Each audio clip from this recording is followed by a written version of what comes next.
Imagine writing a book so brilliant that 400 years later, prestigious universities practically force their students to read it. Right, like it's just on every syllabus. Exactly. It's on every list of literary masterpieces. It sits on the shelves of intellectuals everywhere, and it contains, some of the most famous quotes in human history. Or like the idea that man is a thinking reed. Yeah, exactly that one. But imagine that same book is so frustratingly structured, so incredibly difficult to follow, that almost nobody actually finishes it. Which is such a wild contradiction when you think about it. It really is. So today we are doing a deep dive into Pascal's Pensée. We're looking at a review of this monumental 17th century text to try and figure out that massive contradiction. Yeah, we really need to understand why a book universally acknowledged as genius is also, notoriously famous for being abandoned by readers after just a few pages. Right. But more importantly, our mission today is to uncover why this specific frustrating read might actually hold the ultimate blueprint for understanding the anxieties, the boredom, and even the violent outbursts of our modern society. Yeah, the reputation of this text really is staggering when you look at it. I mean, back in the 17th century, it was a massive bestseller. Which is crazy for philosophy, right? Totally. And today, if you look at a place like Seoul National University, reading it is practically a mandatory fixture on the student record. Wow, really? Mandatory? Yeah, it carries this heavy aura of being the ultimate must-read for anyone who considers themselves educated. Like, you are supposed to read Pascal. Yet people pick it up, read that brilliant opening thought about the thinking read, get, I don't know, a few pages further and just close the cover. Yeah, they just drop it. It's infamous for being dropped. So we really need to address what is actually happening when a reader opens this book. I mean, it's clearly not a lack of profound ideas. No, not at all. It has to be a structural issue. You're opening a book that simply doesn't operate like a normal book. Right, because there are no chapters, right? Exactly. No chapters leading neatly into one another. You won't find a clear beginning, middle, and end, or, a protagonist to follow. Pensée is essentially a giant collection of fragments. Just fragments. Yeah, you get a brilliant flash of insight in one paragraph, and the next paragraph seems entirely disconnected. The historical context here is that Pascal actually died before he could finish compiling his thoughts. Oh, so he didn't even put it together himself. Right. The book was pieced together by editors much later. They basically took bundles of his notes and tried to make sense of them. Which explains a lot. Yeah, and because of that, different translated editions even place these fragments in entirely different orders. That sounds like a nightmare for a reader. It is. For a modern reader whose brain is wired to expect a cohesive narrative arc, this absolute lack of continuity is, well, it's incredibly disorienting. You lose your footing almost immediately. There's a really vivid analogy from our reading today that captures this bizarre experience perfectly. Oh, the noodle one. Yeah, it compares trying to read Pensées to eating cold noodles. It is such a specific comparison, but it really works so well. It does. Like if you've ever had Pyongyang cold noodles, you know the texture is famously brittle. You take a bite, and the noodles don't really stick together. Right, they just kind of break apart. Exactly. They just scatter and dissolve in your mouth. And that is the initial experience of reading Pascal's fragments. You take in these brilliant, isolated thoughts, but because there's no connective tissue between them, the ideas just dissipate in your mind. Yeah, they slip away before you can really grasp the bigger picture. Right. But the flip side of that analogy is what happens if you refuse to give up. The review argues that if you keep returning to these disconnected fragments, read them repeatedly, the experience fundamentally transforms. It stops being brittle. Exactly. It stops feeling brittle like Pyongyang noodles and starts feeling like ham-hung cold noodles. Which are famously resilient and incredibly chewy. Right. So it's not just that the fragments are scattered, it's that you literally have to chew on them to extract the hidden connective tissue. The ideas that initially felt disconnected start gripping your mind. They possess this incredible resilient tension once you, spend time wrestling with them. And that chewy, fragmented brilliance is precisely what appealed to later generations of thinkers, particularly the existentialist philosophers of the 19th and 20th centuries. Because they were kind of tired of the neat little packages, right? Exactly. They were exhausted by neatly packaged artificial narratives about life. They didn't want a smooth, easy read. They wanted the raw, unvarnished truth, and Pascal delivered it in these sharp, isolated bursts. Huh. Think about Friedrich Nietzsche. Here is a philosopher who is world famous for declaring God is dead. Right. A guy who completely rejected the theological foundations of Europe. Yet Nietzsche had nothing but immense praise for Pascal's anthropology. Wait, let me stop you there. When we say anthropology in this philosophical context, we aren't talking about, like, digging up ancient pottery or Yeah. studying human evolution. Right, no, not at all. We're talking about Pascal's specific study of human nature, like his diagnosis of what makes us tick. That is the exact definition we are working with here. Pascal's diagnosis of the human psyche.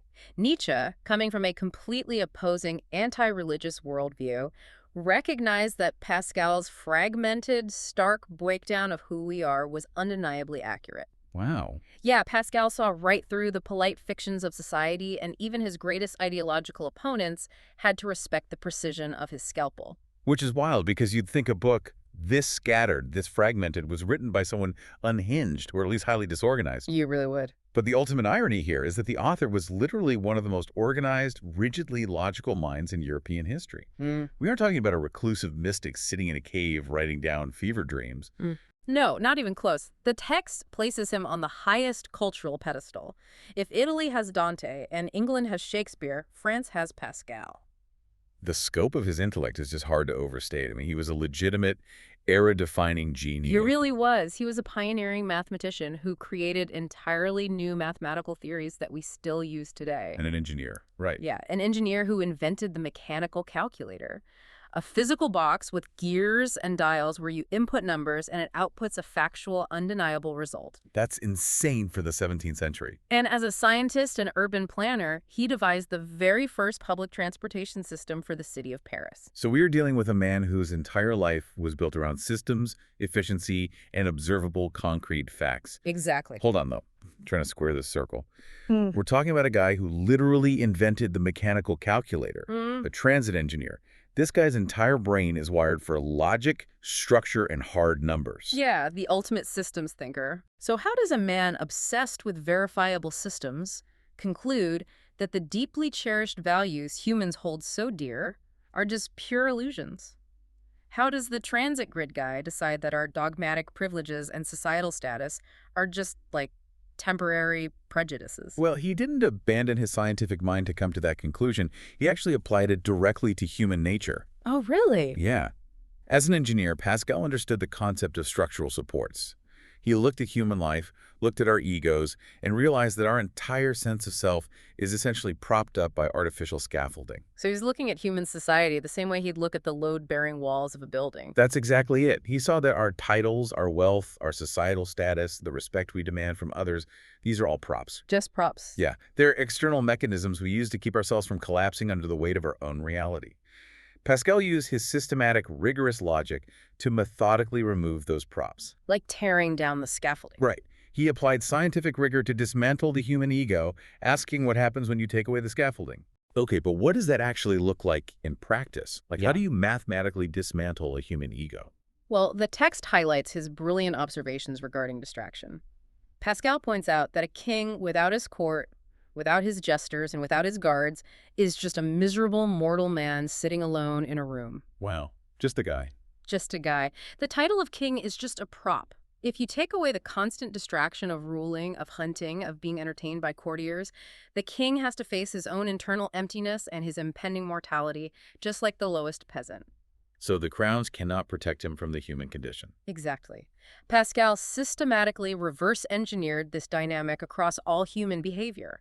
He proved that without our artificial supports, our so-called values are just temporary conveniences we invented to feel secure. So he strips away the delusion, he kicks out the props.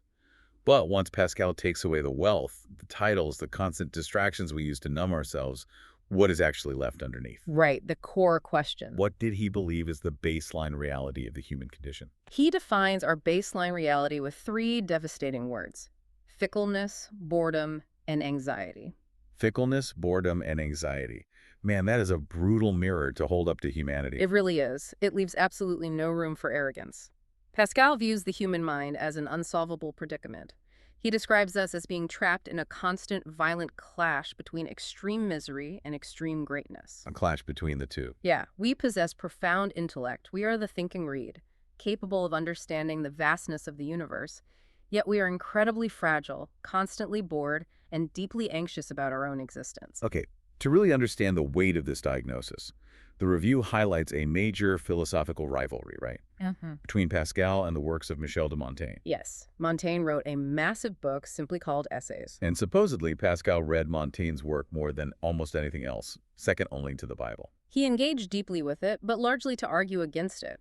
Montaigne took a very observant, skeptical stance on human nature and effectively landed on an atheistic, humanistic perspective. Which means what, exactly, in this context?